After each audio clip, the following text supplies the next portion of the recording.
What we're talking about today is making branching e-learning scenarios at UE. Who am I? Who am I? I'm Joel Van. I'm Tom Buckley. I'm the Senior Learning Technologist at the Education Innovation Team at HAS. I have been here for about 6 years by now. I'm recording this in 2017 in the end of April. So this will be relevant for 2017, 18 and possibly a little bit beyond that, but it might not make much sense further on in the future. What we're talking about today is branching scenario-based e-learning. What we mean by that is things that give you choices and present different information depending on the options and choices you've made and are contextual for different scenarios in which you have presented the learner. And they are supposed to navigate their way through that myriad or hierarchy or conversation and come out having tested their skills in a or tested some theories in a controlled environment. For example, if we take the Jean Valjean example from Les Miserables, you have at the base and core of it a tree diagram with decisions and a flowchart, which helps people mitigate those decisions and navigate the scenario. So for Jean Valjean, at the start of Les Miserables, you've been released from prison and you have the option to go to the nearest church or go to the nearest inn, and we know that firstly he goes to the nearest inn, and there, rather than having another option there, he's turned away because he's a convict and he has a yellow passport. At that point he can go back and make the other option, which is to go to the nearest church, and he'll have his story emerge from there with different options. Obviously, if you were doing this scenario and you didn't have a yellow passport, if you had a normal passport, you wouldn't be treated the same in the inn and you'd be presented with different decisions. Why are we discussing this? Why is it a particularly niche area of e-learning? Well, at the University of the West of England, in the Faculty of Health and Applied Sciences, we used to have something that specifically did this, a program called uChoose, and something that was developed and managed in-house, had all these lovely layers of complexity, all these lovely options, all these lovely things that you wouldn't be able to find anywhere, that made it a really good platform for making a scenario for virtual patients, and a really easy way of authoring and doing this. Well, if it's so good, Tom, why don't we just carry on doing that? Well, due to the reorganization of the university's IT structure, the team that supported that product have gone, and the software behind it has, as time's gone on, fallen a bit behind. And by that I mean it uses Silverlight to edit, to author in, which is a plugin for a web browser. That's not been supported by Microsoft anymore. Going forward, it will need, if we were going to use this system further, we would need to navigate around that, redevelop it, and we just don't have the resources or knowledge in the faculty to do that, and the IT service have probably quite rightly no compulsion to do it either. So we don't have a platform that's bespoke. We don't have a platform anymore that's going to be useful in the future. So we need to find new ways of doing that, to either convert what we have on this platform or to navigate people towards if they want to do this kind of e-learning. Now, the first method I want to run past and I looked at is just using PowerPoint. And there's loads of images. Excuse the kind of presentations, dialed down the quality a little bit just because I want to get it out and done. But you can, if you see here, go and insert a shape within PowerPoint, and within that shapes are the action buttons, which brings up the action settings. But it doesn't have to be one of these action shapes. You can just attach an action to any shape or a hyperlink to any word. So that gives you the option of creating some dynamic linking within a PowerPoint So you could have a button that says next, you can have a button that says make this decision or push this button on the machine, or you can hyperlink a word or text so that it goes to a different slide and people enjoy and navigate your presentation differently. Now that means you can do very simple things like embed an online video in a page, or add some animations, all the fun of the fair that you would get with a normal PowerPoint. And you could publish this in iSpring or Adobe Presenter if you wanted to put this online, or you could even save it as a PowerPoint slideshow and it would work in the same way. So it's really simple. And it would look like this. So you'd have, imagine the screen thing's a slide. I've changed the slide settings, maybe put it into portrait. To carry on the Les Miserables kind of story that runs through this presentation. Here is Marius. He's ostracized from his family due to liberal views. You are him. Do you decide to go to the barricades, or do you go to Cosette, the love of your life you've just met?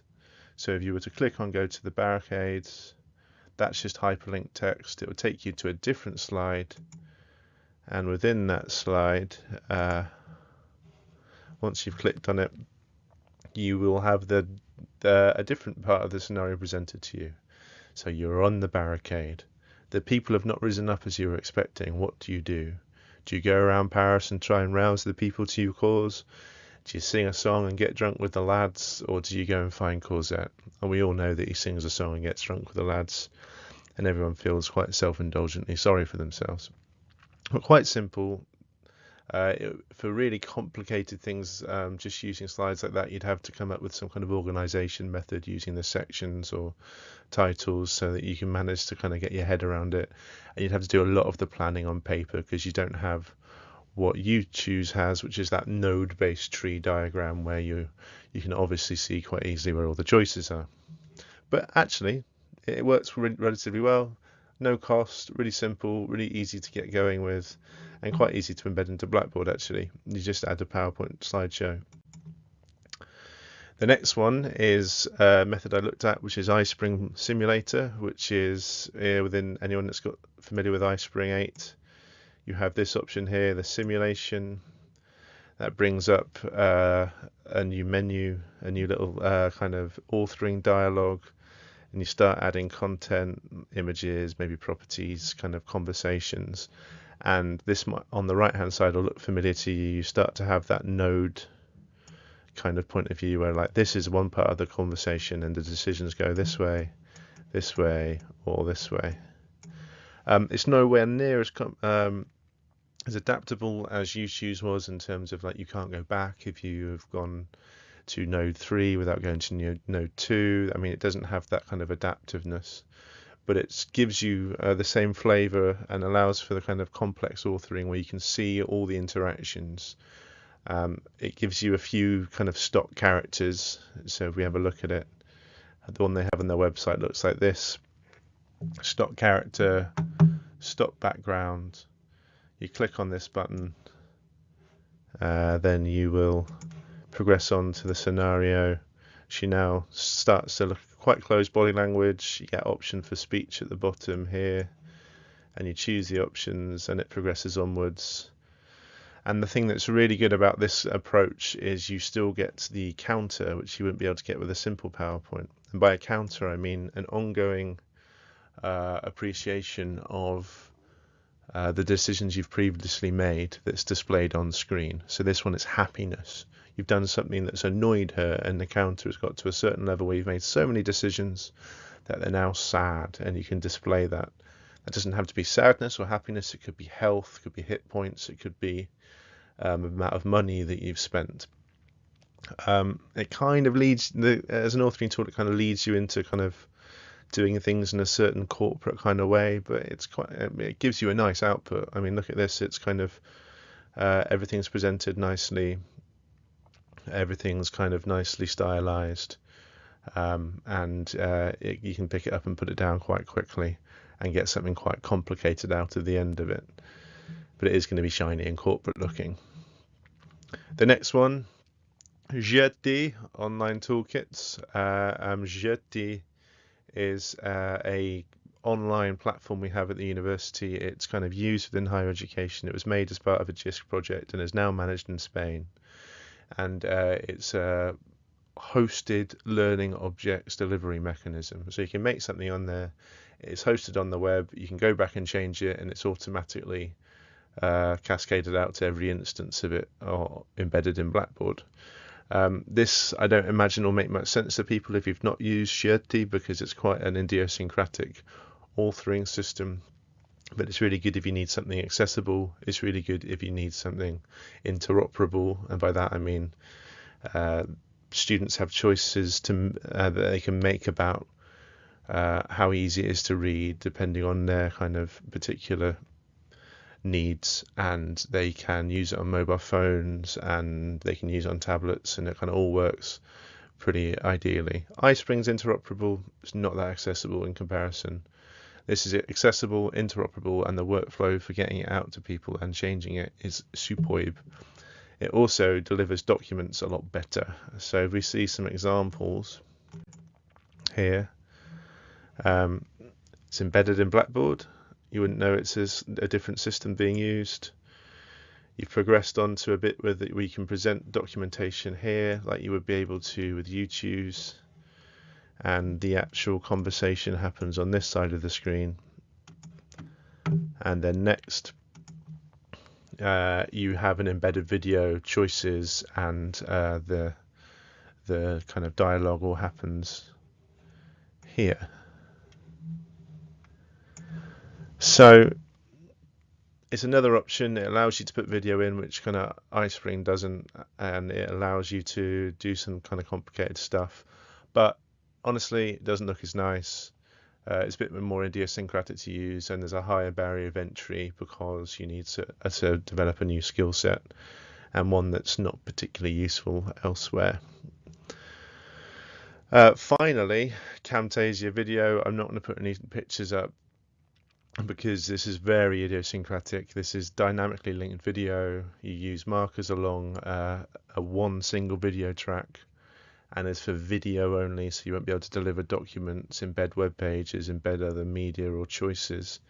What it does give you, however, is a really cool kind of way of going, okay, here's 10 minutes of video, you've got a decision to make.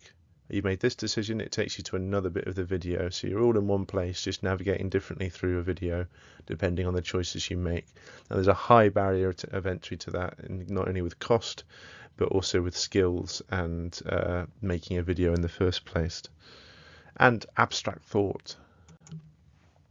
So to summarize, what do I use for when? Well, use a simple PowerPoint when you want simple hyperlinked interactions, there's no documents ready to deliver, and you need a lightweight, no-cost solution.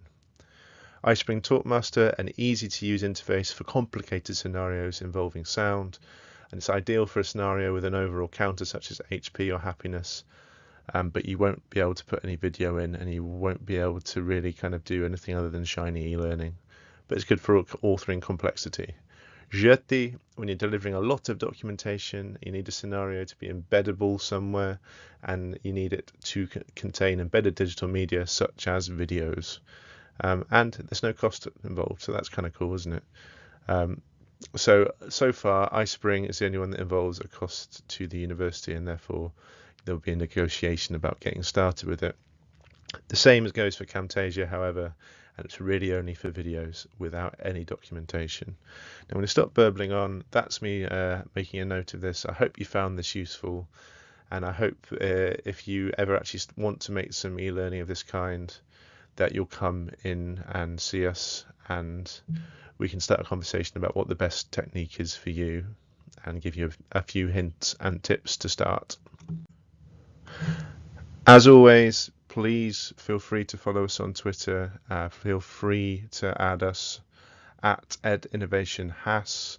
Otherwise, you can find us in 2G37 in Glenside or OH17A at Frenchay. Thank you for listening. I've been Tom Buckley, and best of luck developing e-learning in the future.